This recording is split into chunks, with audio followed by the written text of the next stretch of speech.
Hey guys, welcome to this week's podcast episode. And I've got a fantastic guest for you today, Phyllis Leavitt.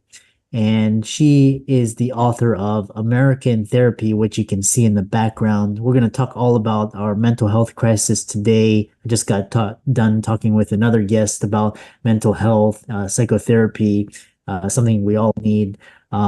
She's an author, educator, leader, and I'm really happy to have her on the show. So, Phyllis, welcome. Thank you so much for having me here today with you. Yeah. I've been doing a lot of thinking and I love to ask you because I know what the audience wants. So talk about how you got started, how you decided to focus on mental health and the work that you do. Yeah, I mean, probably like so many people, we end up in a field that was had personal meaning for us. I went to therapy when I was in my 30s, and it really changed my life. I was in a very hard place. I had three little children, and I was kind of blocked and stuck and pretty depressed. And I went to therapy, and it really, really did change my life. I understood that my early conditioning had everything to do with what I was suffering from in the present. And I began to unravel some of the negative beliefs and some of the resulting behaviors that didn't work for me. And I made a connection to a much more essential part of myself over time. And not an easy journey, but so worth it. So worth it. And so then I became a psychotherapist myself. Yeah.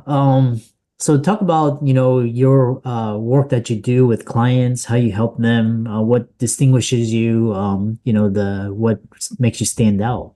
Well, I think, I'm probably like a lot of psychotherapists, really, um, in that, I learned to look very deeply into my clients' early conditioning as well, because we really do understand that there are patterns of behavior and patterns of belief, patterns of coping that we learn in our families of origin and in our immediate communities and environment. And out of that, and this probably is a little bit different than maybe some other therapists, but out of that, I began to realize that our family systems are everywhere and we're conditioned by all the large groups that we're in, and groups run on family dynamics no matter what size they are.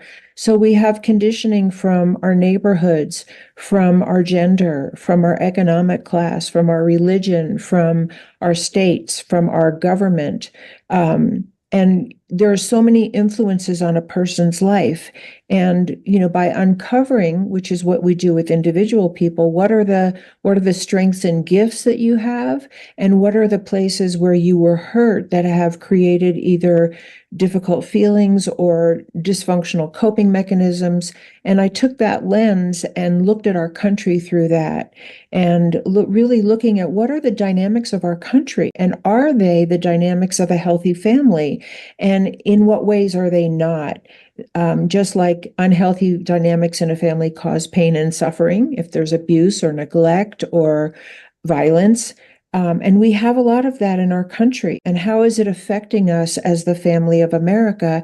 And how could we take the best principles of healing and apply them to our country to bring more healing, bring more cohesiveness, reduce violence, and bring people back together? Interesting. Do you think our country is past the tipping point, or I'm just curious. It seems like a lot of people view the government as something just for the rich people and just kind of, just basically looting from everybody else. But what are your thoughts? Well, I think that our government is behaving in many, many ways, flagrant ways, like dysfunctional and abusive parents. I think as a country, and again, I say these things from the point of view of a therapist, from the point of view of our mental health, which is ultimately we may call out dysfunctional or abusive behaviors, but the goal is always healing. The goal is not just to point fingers or hate people or retaliate. The goal is to help people heal so that we don't pass on dysfunctional and hurtful behaviors to other people. So when we call out the things that government may be doing that are really unjust, that are causing and contributing to, massive economic divide where the poor stay poor and then we blame the poor, for being poor, and the rich get richer. This is a dysfunctional family dynamic that needs to be addressed as a dysfunctional family dynamic on a national level. It's partly because it causes suffering, but also if we condone suffering for masses of people, whether it's discrimination or economic inequality or a kind of a rigged criminal justice system or whatever the issues are that really target certain vulnerable populations, then we can expect that people are going to become symptomatic, which they do, and act out, which they do, just like people in abusive or neglectful families will become symptomatic from the pain that they're experiencing, and they'll act out. And we know in the field of psychotherapy that they're acting out pain, but I don't know if we know that as a society because we tend to just blame and punish people. Interesting. Yeah, I think yeah, the issue of government and healthcare, education, transportation, finances, energy, military, all these things are kind of just very poorly managed. And I don't think I think a lot of people feel that way as well. But one thing that I've asked, what I really is interested in is because I had a podcast guest right before you. We were talking about uh you think a lot of the problems in society with anxiety, depression, anger, fear, especially in the Western world, what is the cause of that? Is it the media? Is it the government? Is it just the culture, the Western culture is just kind of broken down? What are your thoughts? Just what are I the mean, I really think there are multiple causes, and you probably can't pin it all on one thing, but I think there is a breakdown in our families of origin that's pretty widespread. And I see that, through all the years of being a therapist, that the amount of emotional or mental abuse and neglect, and alienation and disconnection and abandonment is very epidemic in our country. And what are all the things that contribute to the breakdown of the family? And that doesn't mean every family is broken down. And it doesn't mean that we don't have millions of very high functioning, wonderful people in America doing incredible things. And that hasn't changed the whole legislative kind of thrust that we're on right now that is toward a lot of divisiveness, threats of violence, discrimination, and inequality. So that being said, I think some of the contributing factors. So I look like at the microcosm and the macrocosm. So the microcosm is us as individuals and our families, and the macrocosm is our larger institutions and groupings of people and government. And I think they're really related. I think as to the extent that we don't actually see people as the greatest resource that we have available to us and invest in the lives of our actual citizens, in their health care for everyone, good education for everyone, good housing for everyone, economic equality for everyone, all of the things that we all want for ourselves. We all want these things for ourselves. We want to be safe in our homes. We want our children to have good opportunities. To the extent that we don't invest in that for everyone, we are creating people who are suffering. And one of the things that I see as a psychotherapist, I really try to talk through the lens of psychology at sort of the little picture, the microcosm and the macrocosm. So one of the things that I've experienced over the many years that I've been a therapist is that when people are not treated well by other human beings, Mm. And that's on a continuum from, just sort of not being nice to being violent. When people are not treated well by human beings, when they're not loved, when they don't feel like they're wanted and that they belong, when they don't feel like they can count on other people to be cooperative with them or value them or be committed to resolving conflict without violence, and that's a big one. The commitment to peaceful conflict resolution. When people don't have that, then they tend to follow two paths, and I've seen this over the years. One is some people become more and more powerless and easily controlled because they really didn't have any power. So they've learned to be helpless and then they're easily dominated. And the other path is that many people become very domineering and they become like the people that hurt them. And so I think we have an escalating pattern in our country, and I don't think this is just in America, I think it's worldwide, of more and more people being easily controlled and feeling helpless and overwhelmed, and more people identifying with the aggressor and becoming the dominator and then doing to others some form of what was done to them. And this is very dangerous, very, very dangerous. Yeah. So again,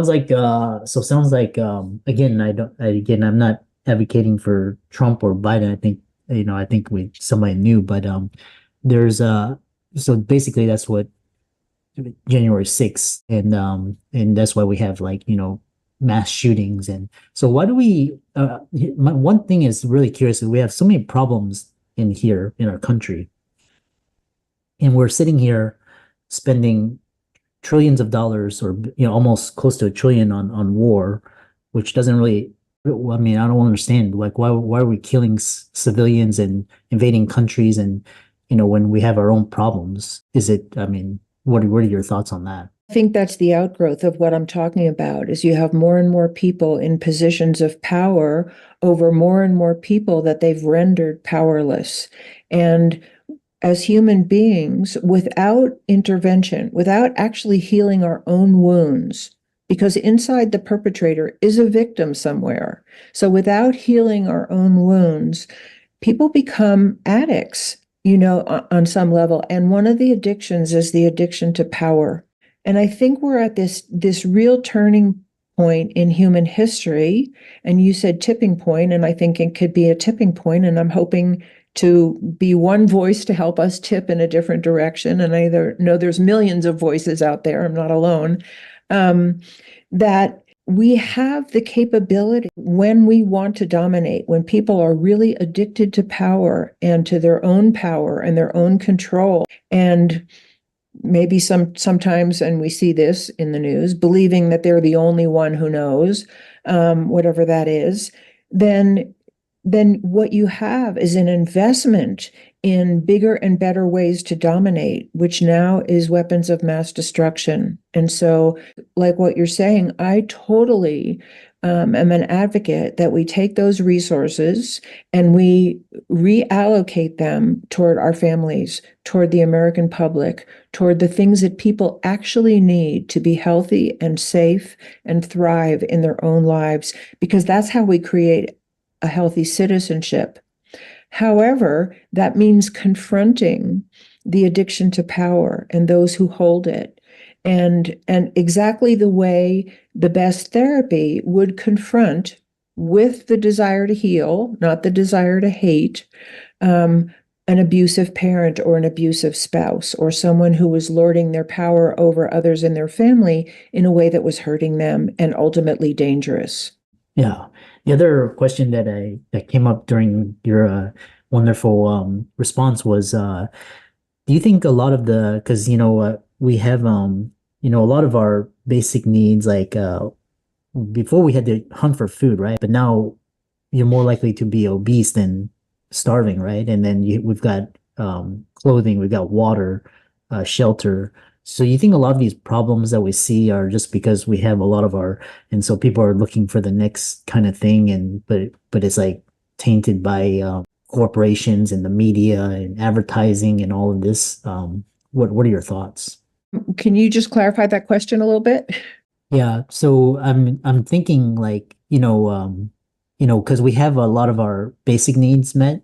So, a lot of these problems that we see today, is it just because, like, as a society, we just inventing problems, and like mental health, and that's come to the forefront, and people are looking for more fulfillment, more happiness, obviously you look around you and you can feel something's wrong, right? But Right. what are your thoughts? What I think is that what we have the capacity to create isn't necessarily good for us.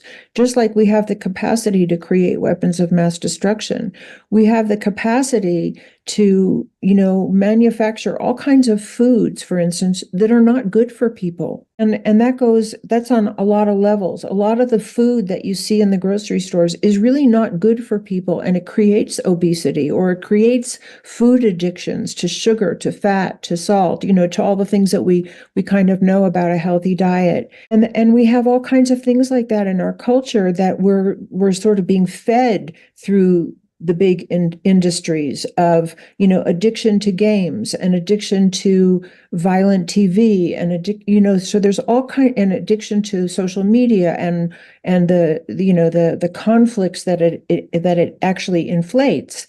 And so I think when we talk about being at a tipping point or a turning point, I think we have to really sit down together and talk about what's actually healthy for human beings, because the things that we go after and that we're sort of programmed to want more and more and more of aren't necessarily good for us. They're not necessarily good for our children. The things that and I've seen this, and I say this again and again, as a psychotherapist, what I've seen is that the best food for human beings, the very best food for human beings, is love and belonging. It's safety. It's being provided for our basic needs, and it's a commitment to peaceful conflict resolution. Those are the things that bring people together. And when people feel like they're loved and belong, they don't want to hurt each other. They don't want to feed each other bad food. They don't want to create weapons of mass destruction. Who do you know that doesn't want more love and safety and peace in their life? Nobody. Wow.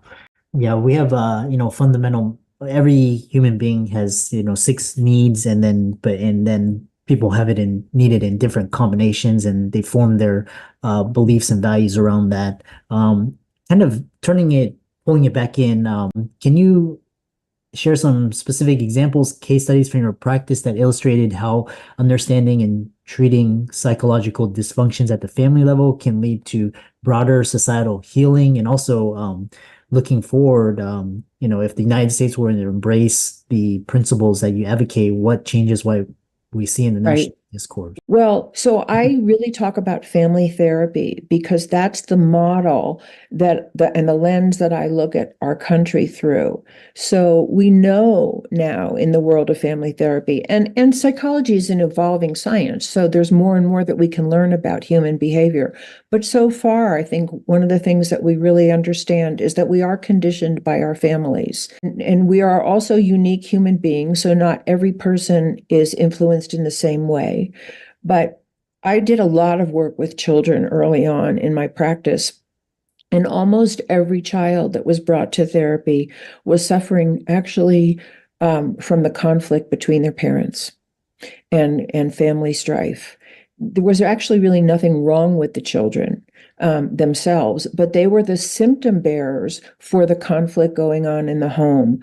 So I had one little child that I was working with that was wetting the bed, and they were, I don't know, 10 or 11 years old, and the parents brought them to therapy. And the bottom line of what unraveled very quickly is that both parents were doing drugs and fighting all the time, and the child was the symptom bearer. The child didn't know how to tell the world any other way how they were suffering, but by becoming symptomatic. And so that's how I think we need to look at the most symptomatic people in our culture: the mass murderers, the rapists, the people who are exploiting the poor, the people who have no problem putting innocent people in jail. They're also symptom bearers for the dysfunction of the family. And the work was with the parents. The work was with and there was work with the child too. But if you just sent the child back into the conflict of their home and didn't address for the parents that their child is having anxiety and wetting the bed because you're fighting, then you're really not helping the child.